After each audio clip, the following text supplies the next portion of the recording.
You're listening to the Tracking Wisdom podcast, exploring the universal truths that we see woven through culture, consciousness, and the human experience.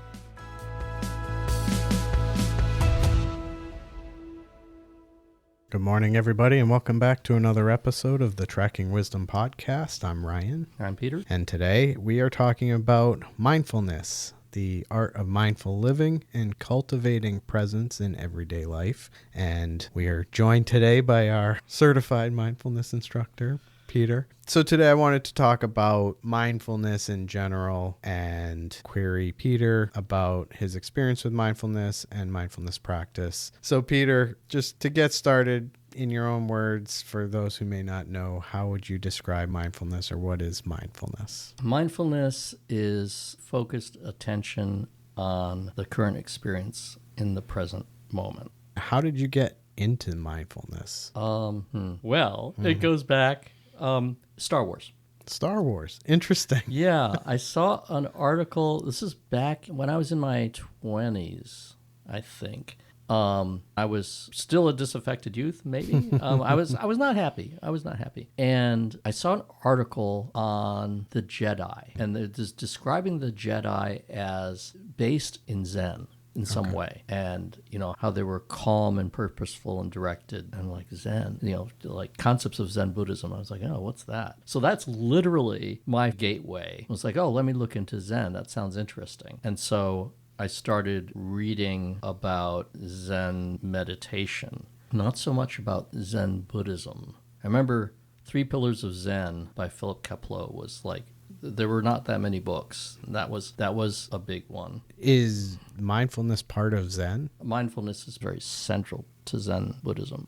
So is mindfulness meditation like the definition of Buddhist meditation, or is it just one type of meditation? It's just one type. Okay, interesting. What do you think is the most common misconception? Empty your mind. Okay, explain that. That's easy. Because what one might call emptying of the mind is a byproduct of meditation. It's not the goal of meditation. One can make it one's goal. You can choose to meditate for whatever purpose you choose, but it is not the purpose of meditation. It's most certainly not how to do it. It's a byproduct. Mindfulness meditation really starts with observation. Mm-hmm. And so to start with manipulate your mind by emptying it is contrary to my lineage, which is Jack Kornfield and Tara Brach. Jack is from the Thai forest lineage. What's the difference? It's just a particular culture or region of Buddhist culture. I kind of don't want to get into a technical discussion of different kinds of Buddhism, because I think mindfulness meditation is more interesting. Mm-hmm. It's just, he's a clinical psychologist who was a monk in the Thai forest under his teacher Ajahn Chah. I see. So, okay. Old school, traditional. Tara doesn't have quite the same background. She's also a clinical psychologist, but came from a yoga background before she got into mindfulness. And they are 2 really major Western meditation teachers. How would you recommend discussing or teaching around the emptying of the mind? Right.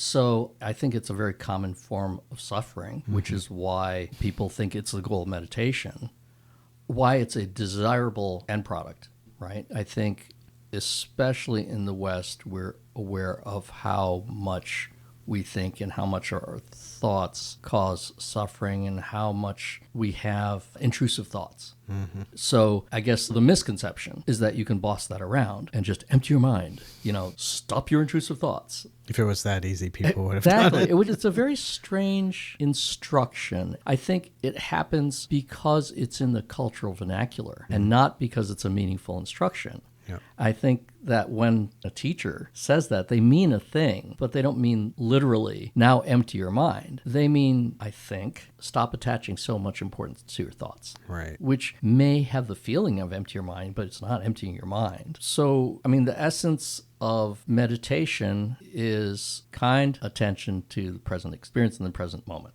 I guess there's an idea of quiet, because I was going to say, quiet yourself. It's a tradition to sit still when you learn mindfulness meditation. But even that, sitting still is not essential. to mindfulness meditation because there's a variety of forms of movement meditation. One of the most traditional is walking meditation, where you're just not still, but you're still paying attention to your experience. Okay, so let's go back to the more common sitting still. Right. So you sit and you stop moving around. It's basically to help you focus your attention so that there are fewer distractions. So you stop moving around, you try to sit still and pay attention to what your experience is. I guess I should start with just the concept of the anchor, which is it's a tool which you make something the object of your meditation. The most common one is the breath as an anchor. And the traditional instruction, going back to the time of Buddha, is following the breath at the tip of the nose. And you can see pieces of traditional Buddhist art which actually show streams of air coming from his nose. Yeah. But again, that's just a single instruction. That piece of art is just a single piece of art representing a single snapshot of a meditation experience. It's not essential. Having something to which to direct your attention, having that anchor for the mind is what's essential. Mm-hmm. So it could be the breath. It could be your finger, your palm, the sound of your own breathing. It could be the sound, whatever ambient sound is around you. It could be a candle flame. Basically, any of your senses, including your mental experience, can be anchors. You just direct your attention to that anchor and keep it there as long as you can and see what happens. And that's really the key, is see what happens. And what happens is not that your mind becomes quiet. What happens is that your mind starts to wander. It might wander instantly within the space of a breath, or it might wander after a little bit. If your inherent quality of stillness or concentration is a little bit higher than average, you might maintain your attention on whatever anchor you choose for a little bit longer. But inevitably, the universal experience is that your mind wanders. And then the next thing that happens is eventually you notice your mind wandering, because very often you do not notice that your mind's wandering. You say, I'm going to sit down and meditate. You start with your anchor, and then your mind wanders, and you have a thought, and you start following that thought into a train of thoughts, and you're planning dinner, and you remember something else that you ate, and then you remember the person you ate it with, and you remember how you got there, and you remember the cab ride wasn't very nice. And you're just off in this total fantasy which has nothing to do with the present moment. And then you go, oh my God, I'm supposed to be meditating. And that's the essence of meditation, mindfulness meditation right there, is that, oh my God, I'm supposed to be meditating, where you recognize that your mind has wandered, and then you bring it back to the anchor. But the moment of recognition, the moment of recognizing what the mind is doing and how the mind is working or behaving or performing, that's the mindfulness. And so the purpose of sitting still and having the anchor is to kind of set up control conditions like a little experiment so that you can more easily observe that moment of, oh my gosh, I thought I was in control of my mind and I didn't even realize it was wandering all over the place. So mindfulness meditation, kind of setting up a little controlled experiment so you're eliminating these distracting variables so you can more clearly see the thing that you're trying to study, which is your mind. And as you progress in practice, just as inevitably as if we first sit down, inevitably your mind wanders. And eventually you say, I recognize the mind. Now, just to say, you could set a 30-minute timer and not remember until your timer goes off that you were supposed to be meditating. It's a very common experience. You could set a 5-minute timer and have the same experience. And equally as well, you have your mind wander, and after a few seconds, say, you just happen to recognize, my mind was wandering. So all of those variables, all those different experiences are legitimate and common. Yeah. But when you have that, oh my gosh, I'm supposed to be meditating, that's kind of the first experience of mindfulness. It's the first taste, and everything builds from there. So as I was saying, there's an inevitability to practice, that if you practice longer, eventually the time it takes you to recognize that your mind wandered gets shorter. And so when you begin, your concentration is very good, and you're able to maintain your attention for a while before your mind wanders off. Maybe pretty soon after it wanders off, you recognize it and you bring it back. It'll still get shorter. It'll still get better. It's just practice, which is why people joke. It's why it's called meditation practice. It's really not, but it is part of the consequence of engaging in a practice is that things change. Right. And so how long and what the actual curve is and what your actual path of experience is completely depends on the individuality of the person, like their background, their conditioning, their physicality. I mean, everything that makes you you as an individual is going to feed into this. But eventually it gets shorter and tighter. And as you notice kind of the length of attention or the quickness of recognizing that your attention wandered, as those things change, I think you'll perceive that as the mind quieting. Interesting. Yeah. Is there a difference between attention and observation? And I guess what I'm pointing to is we say an anchor for attention, but we're also trying to observe the present moment. Are those two different things? So the reason that I use the word observation is because it's kind of a passive aspect of attention, by which I mean you're not manipulating, right? If you're an observer, you're not manipulating the thing you're observing. You're just leaving it alone. And that's what's meant by kind attention is another immediate tendency is to judge what just happened. My mind wandered. I'm no good at this.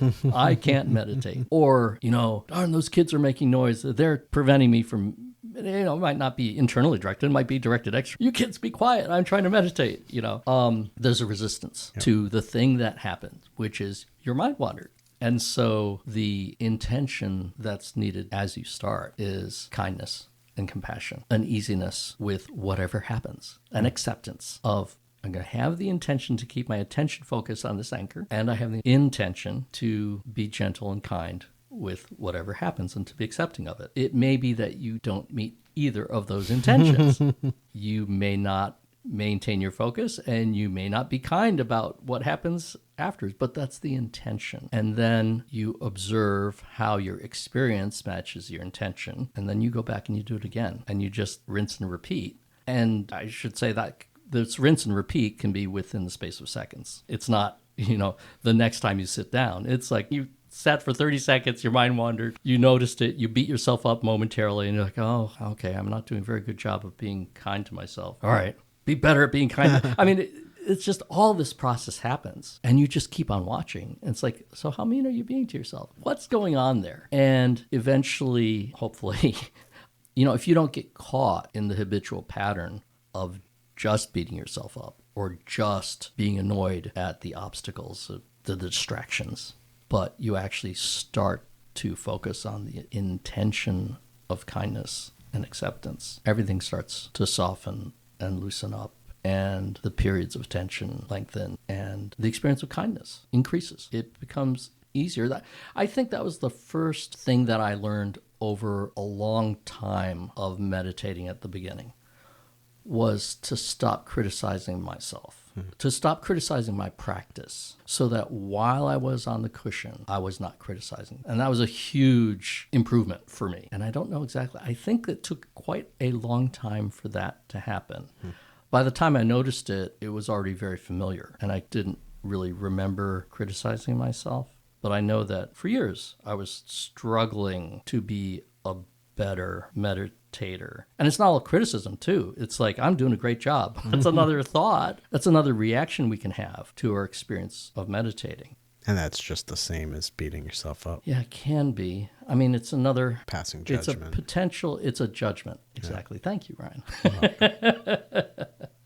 Is there a difference between mindfulness and mindfulness meditation? Like, is there a conceptual element of mindfulness? I don't know that there's an explicit difference. I think there's an easy conceptual distinction to be made, which is that when you have a chosen anchor, then you're meditating. And so you may be active or you may be still, but you have a chosen anchor of attention and you're observing what is happening to your attention, to your mind. And that, I would say, is mindfulness meditation.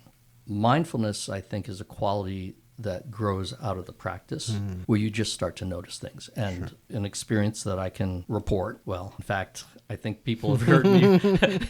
I forgot, we're on a podcast here, getting into my own conversational space here. But certainly, you've heard me report out my experience, and it's not because I'm sitting here in the podcast meditating, it's because become mindful, or I'm reporting an instance of mindfulness. So I would say mindfulness is a kind of skill that develops out of the practice of mindfulness meditation. Mindfulness meditation is the specific practice, which I think would be fair to say is intended to generate mindfulness. And then, because the consequence of having mindfulness is you suffer less. You notice that your mind is doing unhelpful things, and then kind of stop attaching to those unhelpful patterns in a way that is increasing your suffering, and that therefore decreases your suffering. What would you say to somebody that says, I can't meditate? How do you respond to that kind of question? So I would say that's the second misconception, big secret that I say, which is you can't fail at meditation. You can only have different experiences. You can have experiences that you don't like, but that's not failing. As long as you notice that you had that experience, then you're doing it, which is why it can be helpful to have a teacher. So I meditated for like 40 years without having a teacher. Yeah. So at one point, I was at a Zendo in New York. When I was first starting, I was living in New York City. There was a Zendo there, a Zen temple, which had a free meditation session every week. And I went to that, and there was a teacher there. There was an abbot there at the Zendo, but he wasn't my teacher. So I never had the opportunity to discuss my practice with him. So that doesn't count. Although, in a way, he's definitely part of my lineage because he affected my experience of meditation. Jack and Tara, I listened to on cassette tapes for years, and then on podcast. And so I've been in contact with their teachings for many years, but they weren't my teachers because in the sense that there was no interaction. Right. So it's helpful to have a guide or a coach, a teacher in that sense, an interactive experience. Someone with whom you can discuss your experience really can accelerate your understanding of what's going on. I don't want to say get a teacher, because that's not necessarily the solution. But you need to have that instruction, that additional instruction of you can't fail at meditation. You can only have experience that you don't like. Right. And that in itself is part of the meditation. I mean, mindfulness meditation is studying your experience. And because you're studying your experience, you can't fail. You can only choose not to do it. How long or how often is best for creating a practice? Oh, Ryan. So there's no right answer. Okay. I would recommend trying to do it daily, setting the intention to do it daily. But then again, doing that in itself becomes part of the meditation experience. It's like, you set the intention to do it 7 days this week. How many days did you do it? 2. How do you feel about that? Right? I mean, okay, so now what are you doing about the fact that you only did it for 2 days?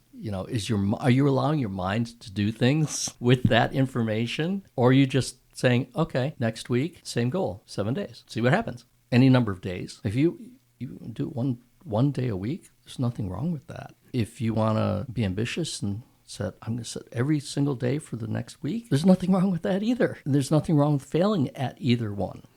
As long as you have kind attention for whatever happens, whether you fail or you don't fail. And also, helpful hint, if you succeed in 7 out of 7 days, there's nothing wrong with being excited about, oh my God, yeah, it's great. It's fine to be really happy about it. Yeah.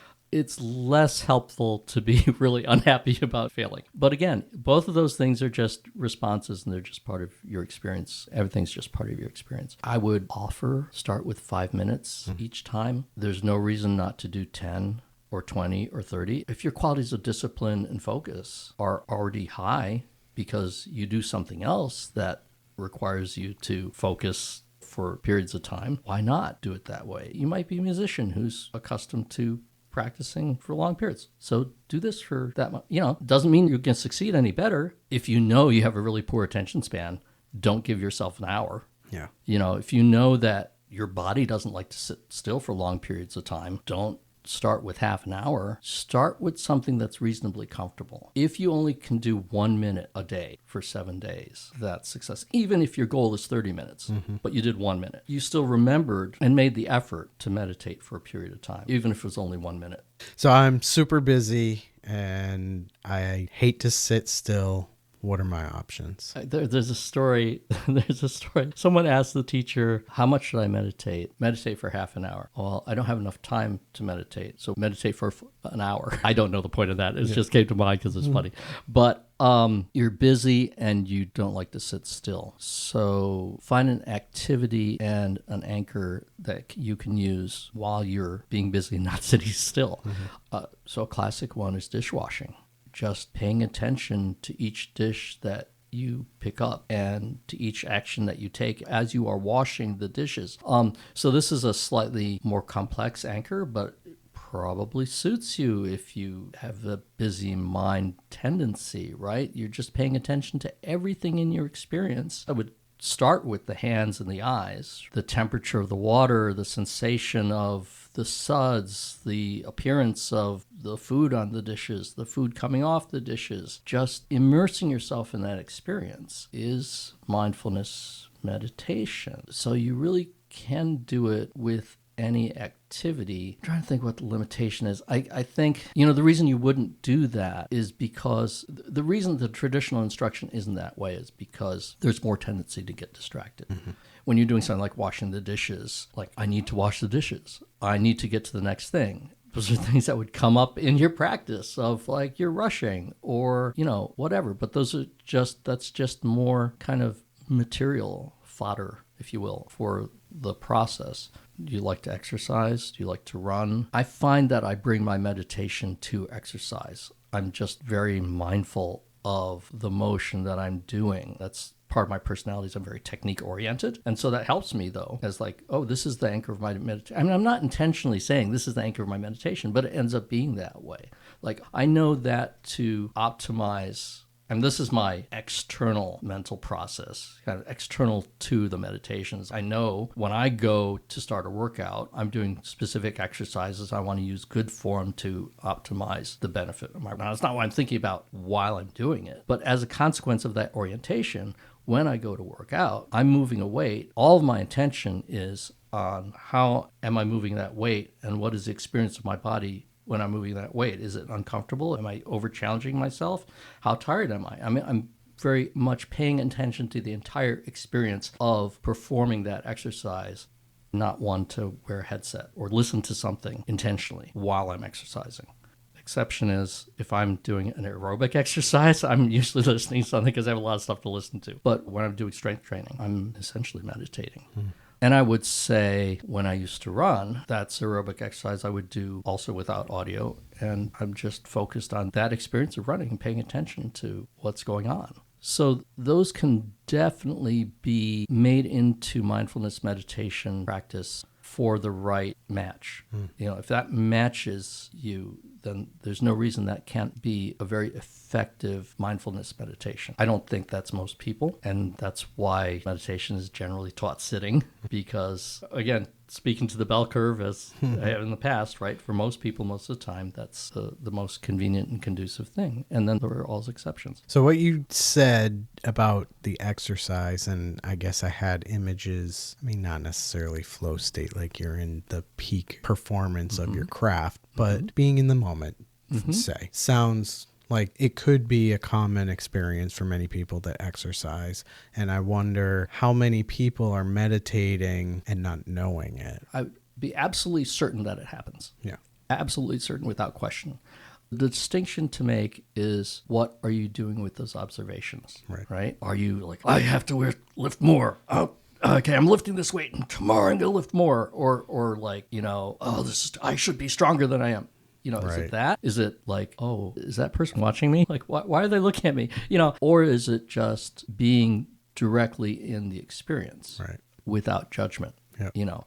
So you can be observing the performance and saying, oh, I let my elbow go out and I need to bring it in because that's proper form. And that's just redirecting your effort. I don't think that would be breaking kind of from mindfulness practice. It's just readjusting to your anchor.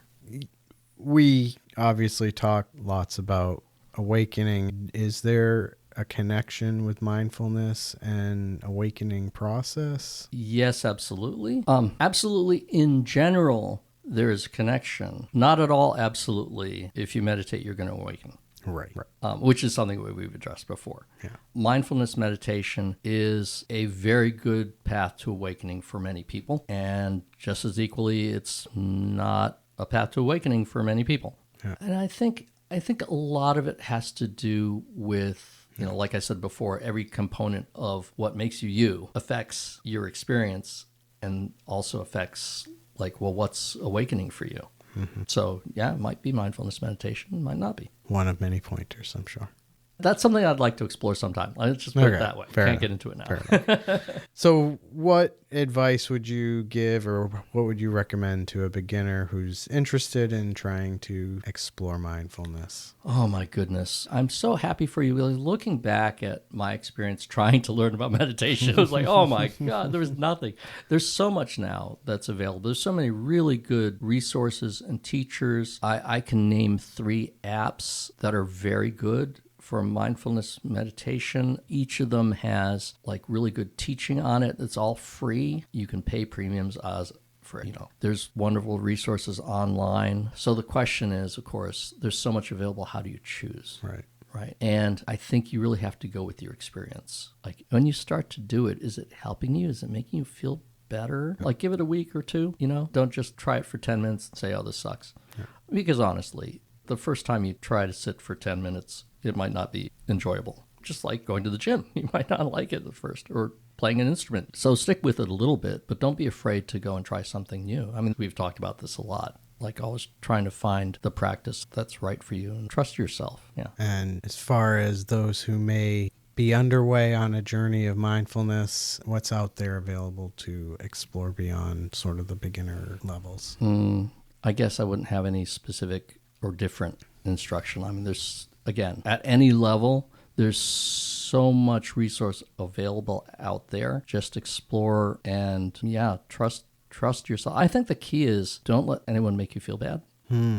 Don't let a practice make you feel bad, and don't let a teacher make you feel bad. Of course, not everyone, but there are stories of adversarial teachers, and there are traditions of that, and there are also well-documented instances of really problematic teaching and people who are claiming to be that way. So I think the best guideline is keep yourself safe physically and emotionally. Just don't let it make anything worse. That's fair. And I would say, especially with posture, we didn't talk about posture traditionally. There are a lot of traditional postures, but they're for people who didn't grow up sitting in chairs. So I would say, you can experiment, but again, don't let it make you feel bad. You definitely don't have to sit in a traditional posture or sit at all. Just as you can use any anchor, you can use any posture, sitting, standing, lying down, whatever works for you.